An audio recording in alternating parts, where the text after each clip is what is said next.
How's it going, everyone? Welcome back. So I recently did a video which was basically like how to create chord stabs for minimal house like the pros. And the kind of aim of this one was to basically cover like everything you need to know to kind of create that kind of sound that's quite iconic in the style. Of course, chord stabs are used throughout loads of different genres, but there's like a kind of characteristic of minimal house where they're pretty prominent. So I figured why stop there with like chord stabs and why not just cover all the different elements? So in this one, what I kind of want to look at are the pads. So pads you'll find throughout these kind of mixes with like different functions. It's like some of them are kind of more to be used in the background. Sometimes they're used actually as chord stabs, in which case I would recommend checking out some of the other chord stab based videos. And I'll show a few examples in a bit, but I basically want to just cover like everything about like how you can create like minimal house pads similar to the pros. So that's basically what we're going to look at in this video.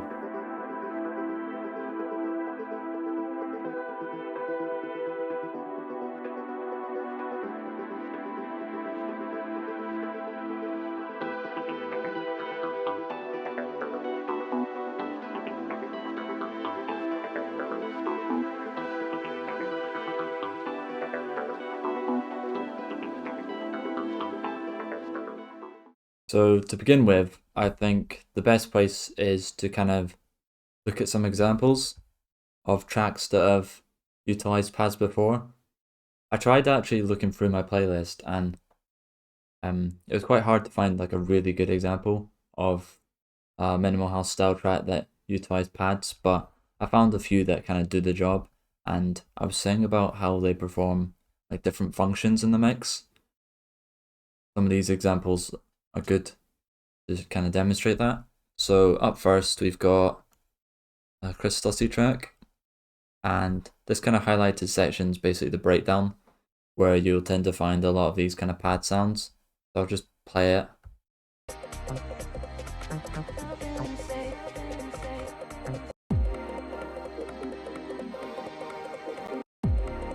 So it's like basically like a really stripped out section.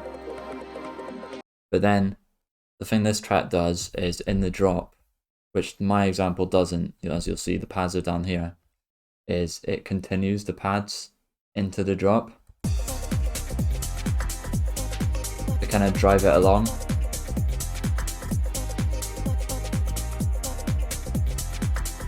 Because there's not like in that particular track there's not a lot of like melodies and stuff, so the pads kind of fulfill that function.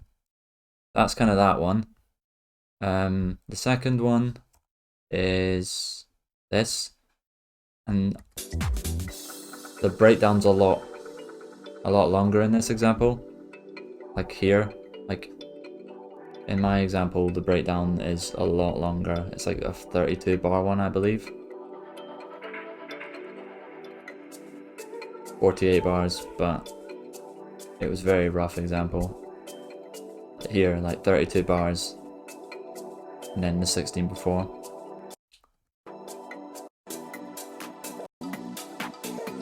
So this example is probably closest to where my one is structurally. And then you'll hear like in the drop the pads just like don't come back until probably like you'd probably have like a second iteration of the bar where the pads came in. So that's kind of how I would probably do it in a lot of cases. But like I was saying, the function of these pads kind of perform differently from track to track. So it's just to kind of give context, like you can use a pad in a breakdown, you can include it in a drop if you want. It all kind of comes down to taste on how much importance you want to give it. That's basically the examples, and then the third one's like you've basically got this kind of string and this pad.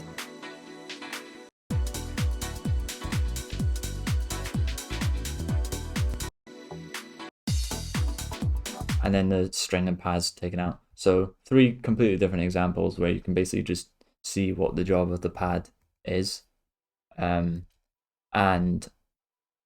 I'll just kind of go through some different like kind of samples as well, just to kind of see if there's any basically if there's any interesting ones we can utilize.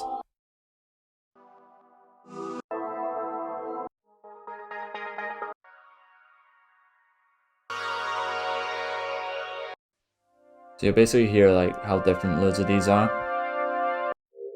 which is kind of like the sound we're going for, or taking inspiration from, because there's such a wide range of sounds.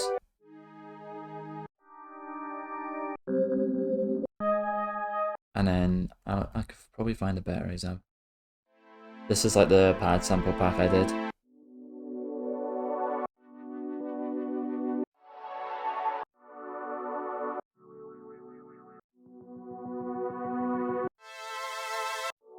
I'll link that pack down below if you want to check out. So basically, the difference with the kind of pads is the kind of range of sounds you can get from them. Like, I feel like with the chord stabs, especially when it comes to like the audio effects, you're basically choosing a chord sound, make it quite short, and then the kind of filtering process you're using is basically kind of giving you a core kind of characteristic, although the sound might change. Whereas with the pads, the kind of depth is probably a bit larger because you have so much potential with the sounds you choose, how you choose to process them, the effects. So probably a lot more like room for change, basically, is what I'm getting at. So that's essentially like an overview of the pads, kind of the role they might play in your mix, the sounds you might go for, and now we're just gonna kind of dive into basically the 3 parts that make up the pads and how you might go about that. So for part 1, this is essentially the kind of MIDI programming part. So this might be the first part you do, or it could be the second part depending on if you like to choose the sound first, vice versa. But part 1, for this video anyway, is going to be on kind of like MIDI programming. So essentially the notes, basically the notes, the note length, and how we can kind of combine our layers to form something quite nice on the pad side anyway. So basically the first kind of part to it is the chord. So similar to the chord stab, is basically we're looking for like triads. So I'm in E minor for this, so basically the E, the G, and the B. So it's a good start. And basically what you're looking to do is stay in the scale. So for this, in Ableton 11, I could go down and choose the scale, and then all these notes,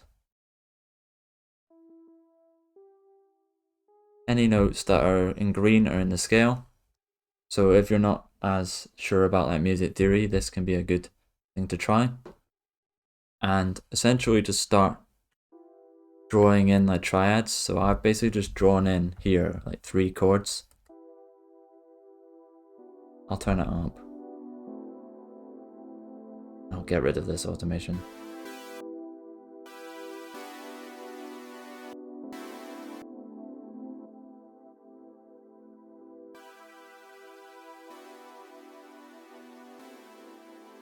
So I've got the E chord, the B, and the A.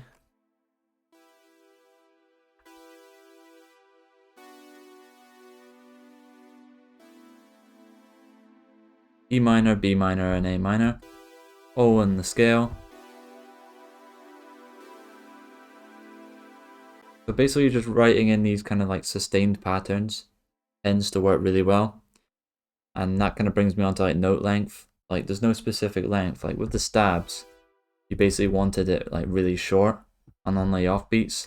But the pads are kind of a bit different, and you basically want to kind of make them legato, which is like down here, basically flowing into one another. And there's loads of ways you can do it, but I like to have like a kind of main pad layer which is playing something a bit more interesting, which is why I've got that like chords sequence there.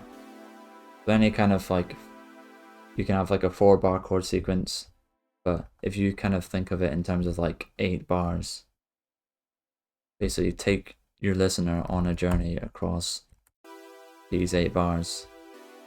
You can maybe like switch up there as well.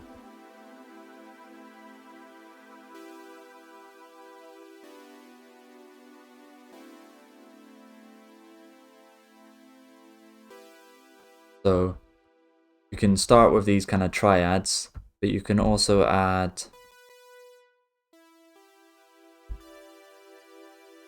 you can make your chords even more interesting, especially.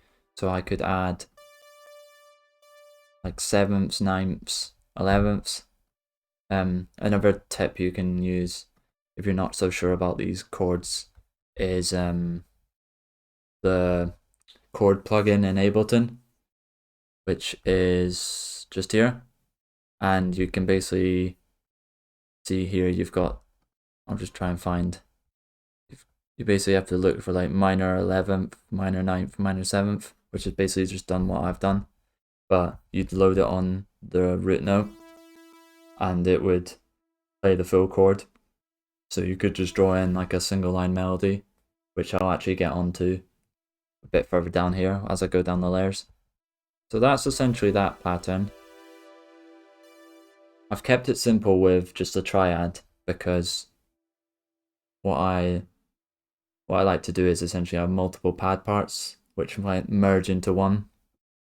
And if I basically do the same triad on each layer, it will get messy very quickly.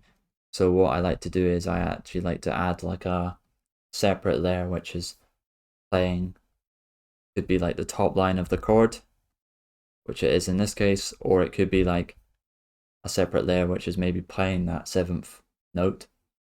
So that's essentially like what you could do with that, but then you could also spice up your chords and kind of in the same way as you'd maybe do the chord stabs as well, albeit those are kind of quite set on it being minor and like variations of minor chords. But you could invert your chord, so you could take different notes, you could move them an octave down or up, make them sound a bit more full and spread out throughout the keyboard.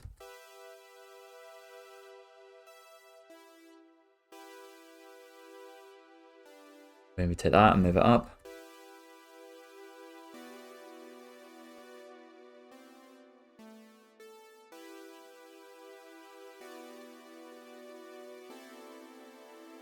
And you'll hear just how different that sounds to this one, which is like going down the keyboard.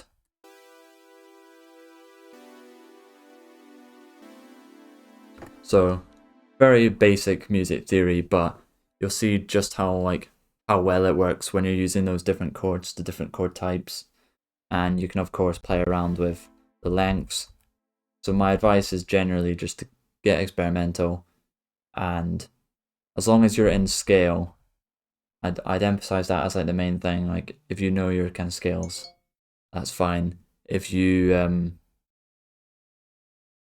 don't know them, you can obviously use the scale plugin and just make sure the notes you play are in key.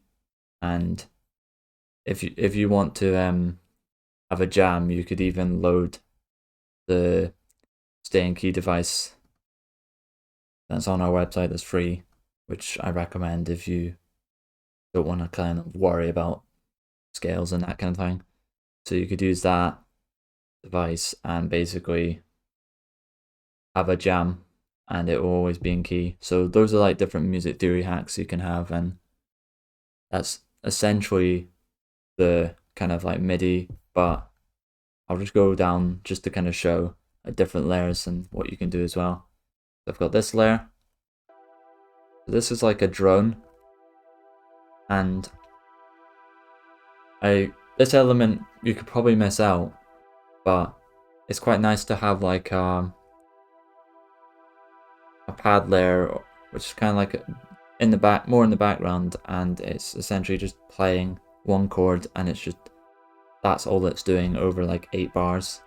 It's not changing much. And then you basically have that one on top. I'll put the effects back on. Turn it off.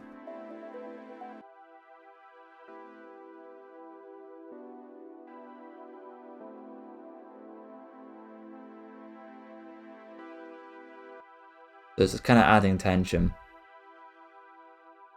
Well, that one's the one that's like a bit more interesting, and that's the one I'd probably give more importance to.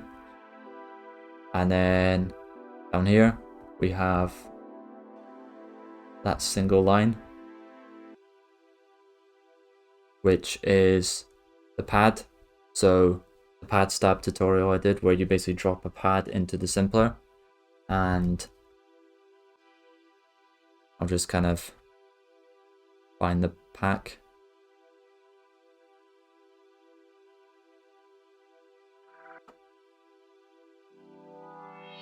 So the good thing about pads is they evolve over time. Each of these sounds has different textures, tonalities. So you can adjust the start point of samples. You can loop them at different points using sampler's loop mode, and you can get like different granules. And because pads are such evolving sounds that move all the time, you have so much potential with them. So up here you can basically create these sounds in MIDI, but you also have the potential of using like pads in simplers, and then for the MIDI you don't need to overthink it. You literally just play the root note, so C, because it's tuned, but because it's an E chord, I'd put it as a C and then it would stay there. But if it was something else, I'd have to like transpose it. So just be wary of that. But you'll just see like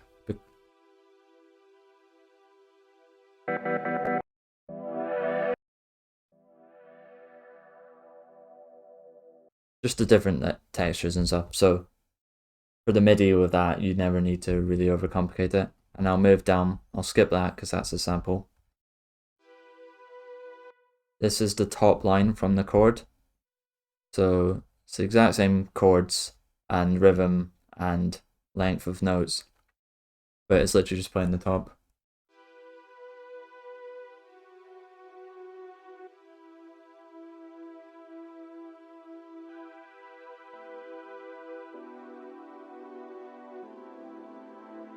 So it's quite nice. It's like I was saying with like the complexity of your pads, you can make them as complex or as basic as you want. And then finally, we basically just have this kind of string pattern, bit like a kind of tension string, similar to what I showed in this example. It's like a kind of string,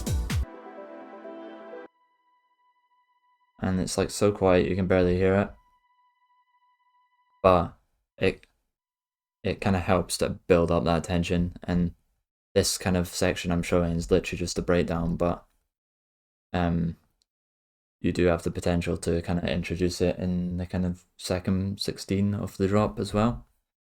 So that is essentially the MIDI patterns. So the next part is essentially where the fun starts, and that's like picking your sounds and playing around the plugins to kind of find those nice pad sounds that can kind of fill out your mix. So there's not really like a set way to do it, but there's like so much potential when it comes to these sounds, and I'll just kind of outline loads of different plugins you can use and different tricks you can try.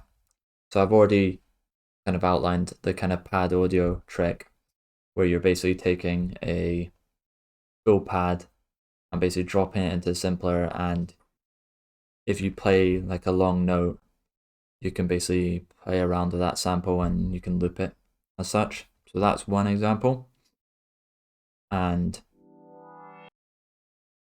if you want like some good pads to try it with, our sample pack is definitely a good point. We've got like quite a wide range of sounds to use. That's one example. Probably the most common example that people use though is the MIDI approach. So this I would always recommend, like I was saying about starting with MIDI or starting with the sound. Like it doesn't really matter, but what I'd normally do is I would normally start with this like a rough sound just to kind of get me started, and then I would draw in the MIDI. So that's exactly what we'll do. We can pick like analog, for example. Wavetable could also be a good shout for this type of sound. And basically what I'll do is I'll put the basic E minor chord up here, and we'll basically just work off that, and then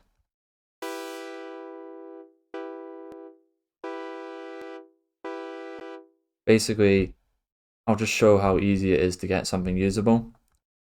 I'll cut out the low end.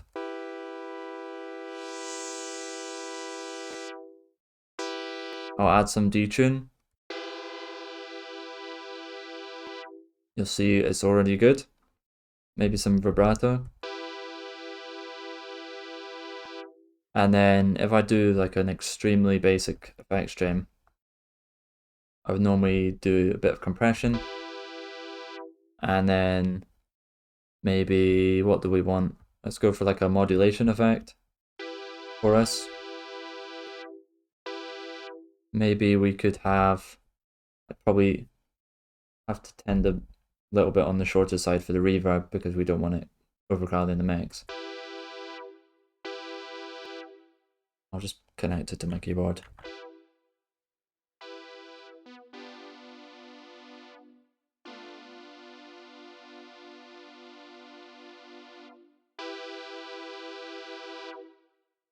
Maybe I'll transpose it.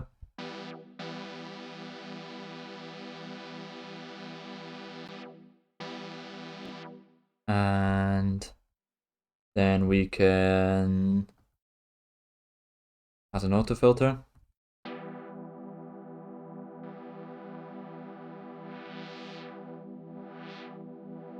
And some LFO.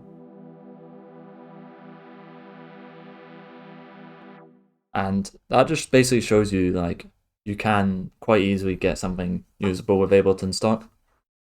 So I'd always recommend giving that a try for the starter point. Load a basic sound, load a simple effects chain like that, sort your MIDI. You don't even have to sort your MIDI, you can literally just play. I can play the same notes. And then maybe like bring the volume down because these sounds can be quite loud, just to kind of hear it in context. So that just kind of shows you like you can quite easily use Ableton stock as a starting point when it comes to these sounds. And that's always what I'd advise, just with that kind of like basic effects chain: EQ, compression, modulation of some kind, reverb, filter. That effects chain should get you started in quite a lot of cases.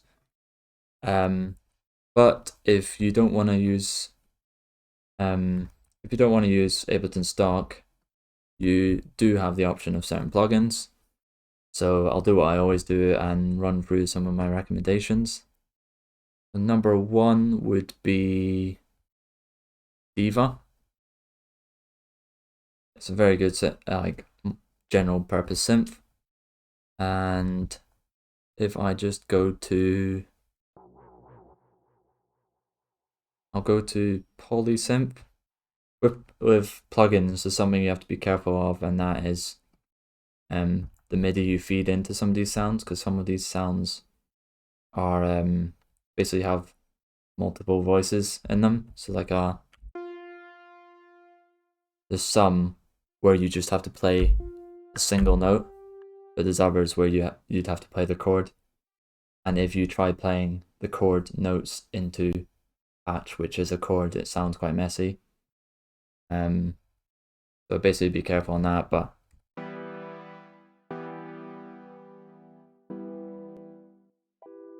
if I'm in Diva, you've obviously got all these different options, but polysynth is normally one I'd try.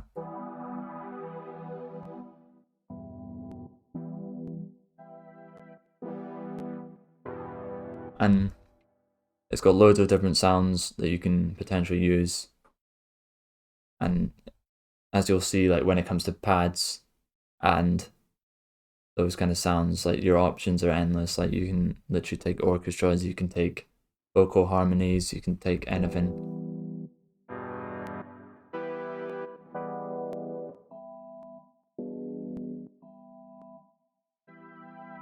So that's just one example, and I'd always recommend trying to get the like MIDI down when picking some of these sounds first, so you can more easily hear how well the sound's gonna be.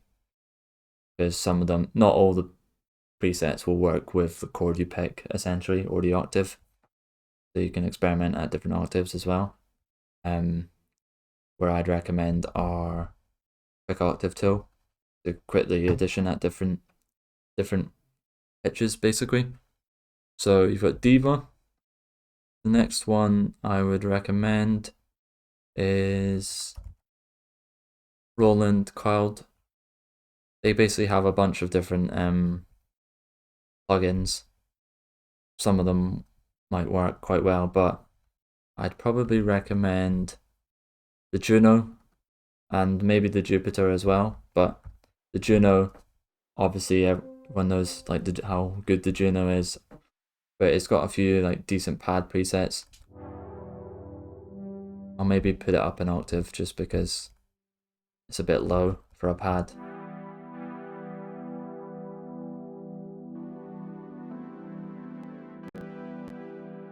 What I'll do, I'm going to change the MIDI because I want something a bit more interesting essentially.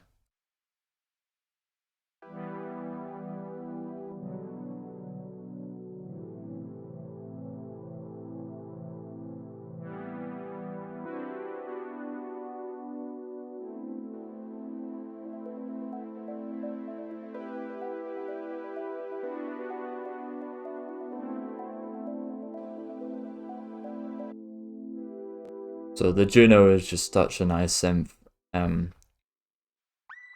and it basically has a few different like pad presets. So I definitely recommend that. You can go like brass, you can go kind of similar to what I was talking about with the chord stabs, in like you basically just, most synths can do a good job of creating these sounds. You just have to look in the right places under the right categories. So if I'm giving you categories to look at, it would be like pads, obviously. Diva had like a different name, like polysynths. So anything like polyphonic. And then even like orchestral stuff, like your brass, your vocals. I'll come on to the next plugin recommendation, which I think will have a lot more in terms of categories, and it's probably the best one, to be honest, if I had to recommend one go-to one, and that is Omnisphere. So essentially, you've got like these different categories. So if I'm looking through them now, I'm thinking human voices, maybe.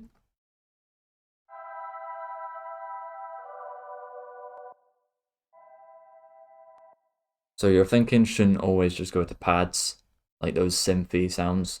Like you can get so creative with just other stuff as well and layering it. So you've got categories like synth poly could be one.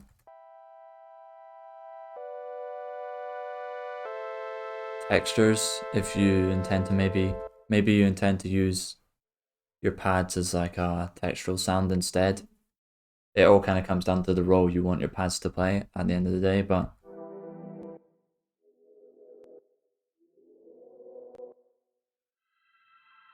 there's a few. But maybe have plucky. Pads and strings is the one I'll probably always come to, but if I adjust by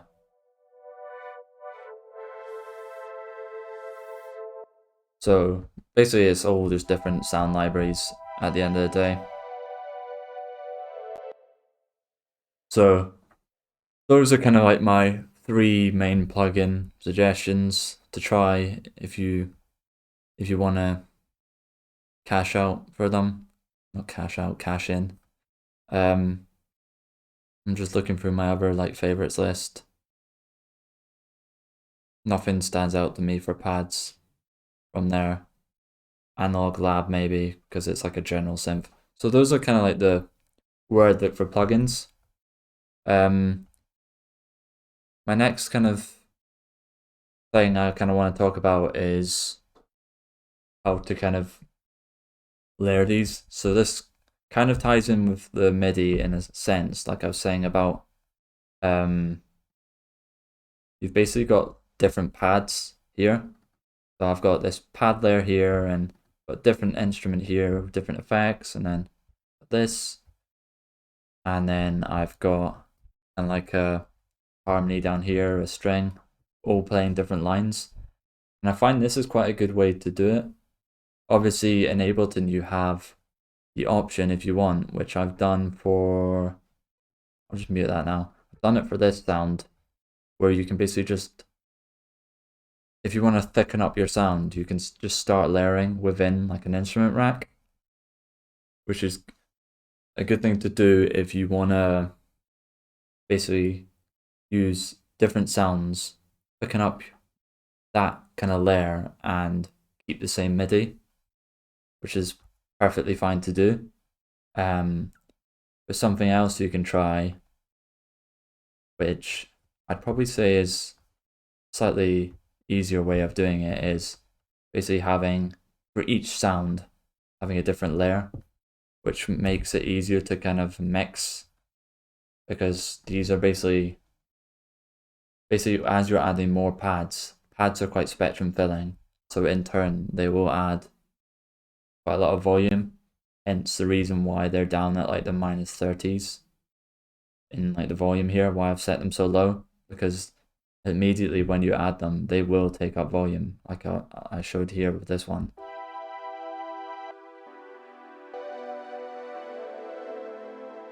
Like I have to like properly move it down. So for mixing and like general workflow, it can be like really helpful to basically just like have them all on different channels. But you do of course have the option of going in and adjusting the volume and like setting effects differently and kind of blending them into one solid piece there. So it's just something to think about really when it comes to layering, because you can use like the one pad sound, but it all comes down to your like I keep saying, like it all comes down to what you want from your pads. Like you want them loads of different layers. Do you want like a cinematic masterpiece, or do you want like 1 or 2 layers? But we're going for the more complex version just to kind of show you the potential. So basically with that you have to be careful when it comes to the sounds you choose when it comes to like layering, because like I said, it can add up very quickly, very soon. So you basically have to be very careful with your sound selection, especially in this case, because you don't want to muddy up your mix. Pick sounds that like only complement each other. So for this, just to kind of show an example of that, got this sound here made in analog. So yeah, again we're going back to stock, and then I've got this one, Blade Runner pad from Diva. With that kind of name, you'd expect it to be pretty good sound. I've basically got these 2 patches which work really well together, and I've not really had to do anything individually to them but lower the volume of one of them. That's kind of where your aim should be. when you're kind of layering these sounds. And then, like I said, you basically, by putting them on different channels, you basically have the option of changing the MIDI up for some of them. So like, maybe not in electronic music, but just as an example, like if you've ever seen like project files of like movie scores and stuff, you wouldn't be surprised to see basically the top line playing basically that chord split into three different sounds, all merged as one. So basically this times three across different channels, different sounds. So I could have the E playing on one layer, and I could have the G and then the B on that kind of harmony top layer. So like potential's endless. Like you can choose to keep it all in one like instrument rack if you choose, or you could, for perhaps easier mixing and a better balance across the sounds, spread it out across different layers. And then finally, when it comes to like sounds, just to kind of show, I included a few quite interesting ones. Like, so I've got this harmony layer here. So you don't always have to go to MIDI. Not MIDI, like you don't have to always go to plugins. You can use samples. So I knew I kind of wanted like a string. Like strings are like a good example of something that's slightly different that tend to work quite well with pads, especially when it comes to like adding tension. So basically what I could just literally search is string C, because I want it be in tune. The MIDI, I believe, is playing the E, so it's tuned fine. But basically I could literally search up in the search bar like string C, and I is also a good keyword to use, and basically just find something that fills out the high end frequency a bit, like up in this kind of range, where the pad is spectrum filling, so you'd expect it to fill the majority of the EQ when you have it on. So it on this,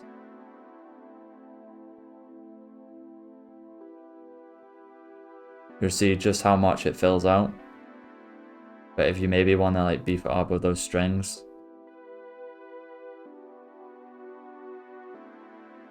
just a bit of harmony. It's all like music theory related, but you can more than easily like do it by ear. So basically picking sounds that complement each other, and you can use samples. You could go into those kind of plugins I talked about and maybe find something which is a bit more abstract, which isn't necessarily the pads. It sounds like go into orchestral and find something to kind of fill that void. And then I think I've layered this as well. A good plugin which is free is this one. It's like based on the Poly 800. It's like a sampler, and you basically, if I can actually remember how it works, choose different values, and you get like different like sounds, like sampler sounds, which do sound quite cheap, but they somehow just work. I think because they're not playing an important role. But the Fury 800 could be one to try. And if you basically look up other samplers, I'm trying to think which one it is. It doesn't come to mind just now, but just samplers, samples, just abstract things that you could maybe layer into your sounds is basically like the gist of what I'm getting here. And then finally, because I've already touched on that string, basically like this is just an extra, but it just kind of shows the potential. Like I probably wouldn't even, my normal layers would probably look something like this, like your main pad, your drone, maybe like a sampler pad which kind of moves, and I could map it to an LFO. But even then, that's probably extra. Harmony and string, probably those four kind of layers max. But I found this sample which kind of shows everything I've been talking about like how you can think outside the box. So it's a string, but it's like an Indian kind of string, which sounds very like, probably wouldn't be something I'd ever consider putting in a track, but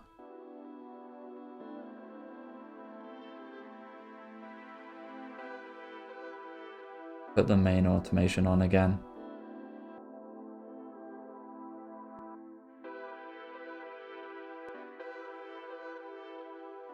I'll play it with something else.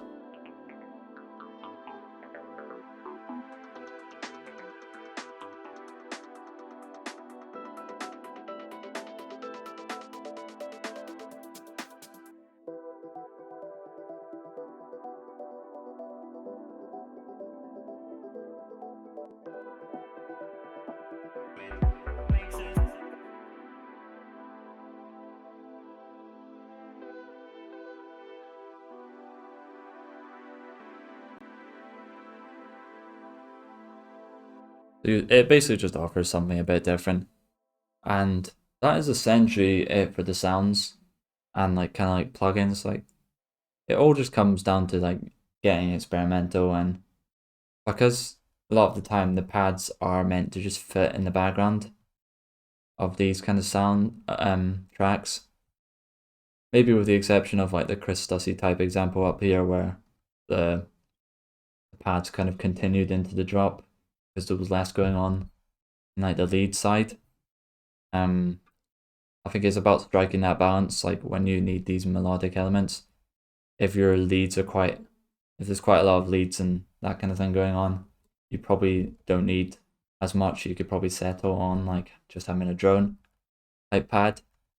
But if there wasn't as much going on in the leads, like his example, maybe you'd start spicing them up a bit more, add more layers and that kind of thing. So the level of complexity obviously depends on how interesting you need to make things, what else is going on. But I hope that's kind of provided a bit of insight into like what sounds you could use and what plugins and how you might structure things and layer it all and all that jazz. So that'll be it for that part, and in the next one we'll talk about all the audio effects. So part 3 is essentially all about like the audio effects and creative processing. So basically how you can take these sounds up a notch, or how you can mix them into your tracks, like how you can basically blend these kind of full sounds into your tracks. So because of the nature of pads in general, and especially if you're layering, I find a lot of like the audio effect process is actually quite minimal on this stage. A lot of the kind of makeup of the sound is actually already done for you when you pick a good patch or when you find a nice sample or that kind of thing. So a lot of it will sound good already from the sounds you choose, and a lot of the effects are just kind of like basics, like last minute final touches kind of thing.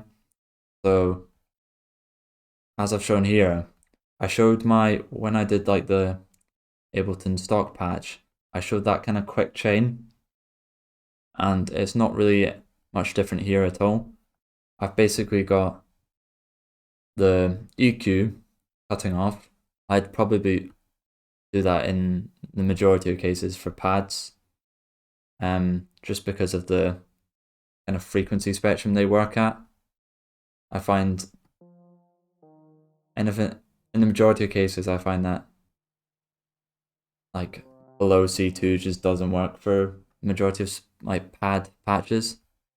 So I basically never want the lows in like most cases. So I almost always take the EQ and cut at around 100 just to make room for the bass, because it's a spectrum filling sound. Like there's certain sounds you just don't want, especially when like you see like all that mess. Might as well just cut it out. Compressor, because the pad's like evolving, I like sometimes this can be good to keep in, like, but I almost almost always like to basically level out the volume of these pads for a bit of consistency. Like, I'll let it run its course to some degree, but I kind of want to even out the dynamics as much as I can. Basically, I don't want to completely squash it, but I don't want it running wild. And then modulation. So I think these are the Ableton 10 ones, but chorus, flanger, and phaser.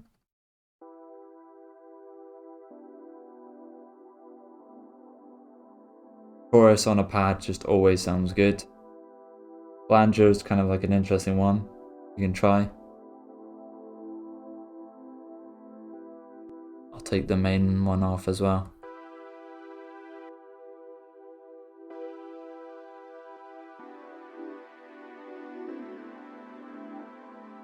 Modulation in general is just, if I group these in the folder and we go to pitch and modulation, any of these always sounds good.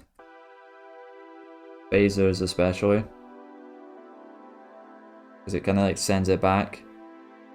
I do love a phaser on these kind of sounds. And then reverb, maybe to send it to a bit of space. We can also use sends and returns for that. And finally your filter, which is important. Not like the stabs where the filter was kind of doing that kind of dubby sound.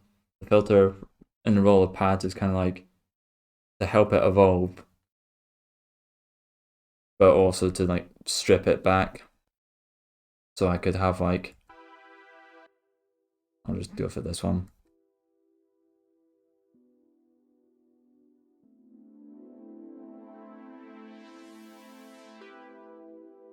So I can have it opening and closing, because the sounds are so full. You don't want to basically hear the full sound all at once, all the time. So in a breakdown, you can maybe have it building up and then strip it back down. So I've basically got it so it's not overly in your face. And then a good example of this is I've actually automated in the breakdown here. I've automated a kind of filter rack I've made.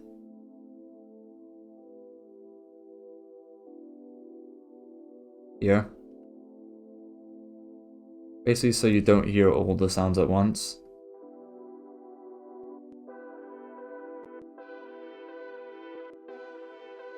And then it's filtering back down again. And when we're back to the start. So filtering is definitely one of the most important things about these pads, but it just kind of shows you just how basic your effects chain can be. And then you can, of course, if you want, you can maybe move it, but slightly different from the chord stabs is you'd maybe have a much slower rate. So it's evolving more gradually over time, as opposed to the stabs where you kind of want that filter movement to be really quick and dubby.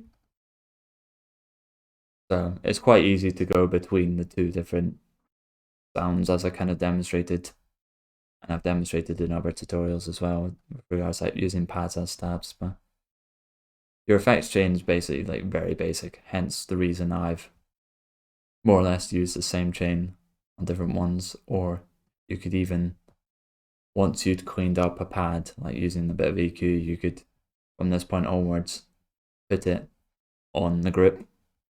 It all comes down to taste and different sounds. I'll say this again, but it is true. And those are basically your basic effects. So don't overthink it. But I know people always like to hear some other plugin suggestions and a few more creative effects you can use. So I'll just kind of talk through a few. So number one is the Filter Freak. So if I was gonna pick one basically, if I had to pick one effect, it's going to be the filter for pads as like the most important effect to use. So the filter freak basically is your filters, but it also like gives you that movement as well. I'll just try and find some like decent presets for this. We'll turn that off again. Go rhythmic.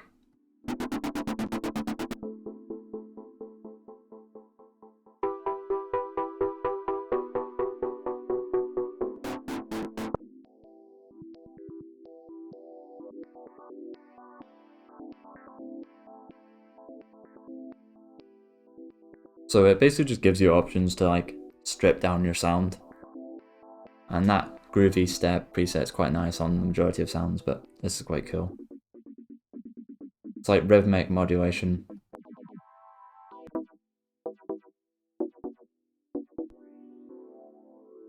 And you can basically take quite a static sound in nature, because especially if you're using like just the one chord approach,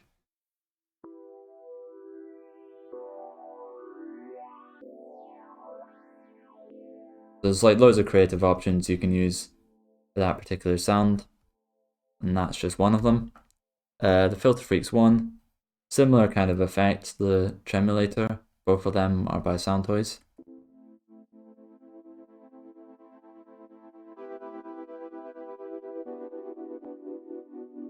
We'll go complex.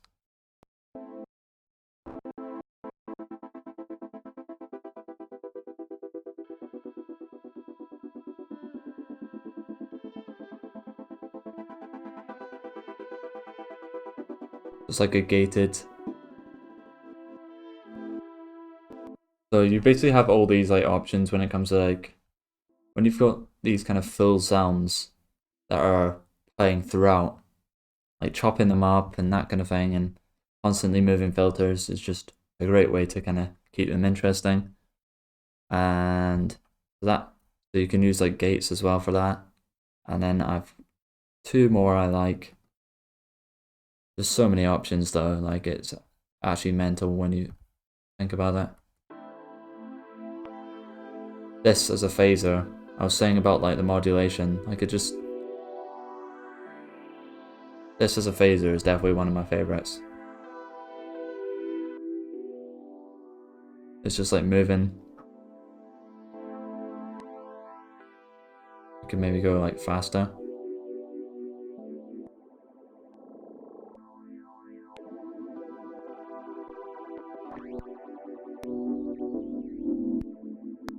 So there's just so many options. And then another one is, let's see, Tantra maybe.